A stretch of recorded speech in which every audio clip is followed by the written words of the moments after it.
അടുത്ത വീക്ക് ഗോൾഡിൽ ഉറപ്പായിട്ട് നോക്കി നോക്കേണ്ട ഇമ്പോർട്ടന്റ് ആയിട്ടുള്ള ലെവൽസ് ഏതൊക്കെയാണെന്ന് നമുക്ക് നോക്കാം. ഞാനിവിടെ ഗോൾഡിന്റെ 4 ടൈം ഫ്രെയിമിൽ ചാർട്ട് എടുത്തിട്ടുണ്ട്.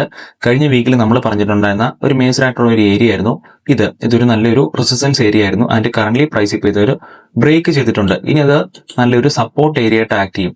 ഇനി ഇവിടെ നമുക്കൊരു നല്ലൊരു റിജക്ഷൻ കിട്ടുവാണെങ്കിൽ നെക്സ്റ്റ് നമുക്ക് എക്സ്പെക്ട് ചെയ്യാൻ പറ്റുന്ന ഡെയിലി ടൈം ഫ്രെയിമിലെ ഈ ഒരു റെസിസ്റ്റൻസ് ഏരിയ വരെ ആയിരിക്കും. അത് വരുന്ന ഓൾമോസ്റ്റ് 4877 മുതൽ 4842 എന്ന് പറഞ്ഞ ഈ ഒരു ഏരിയ വരെ ആയിരിക്കും കാണാൻ പറ്റുന്നത്. അതല്ല പ്രൈസ് ഈ ഒരു സപ്പോർട്ട് ഏരിയനെ തിരിച്ച് ബ്രേക്ക് ചെയ്യുകയാണെങ്കിൽ അത് നമുക്ക് വീണ്ടും റെസിസ്റ്റൻസ് ആയിട്ട് ആക്ട് ചെയ്യും.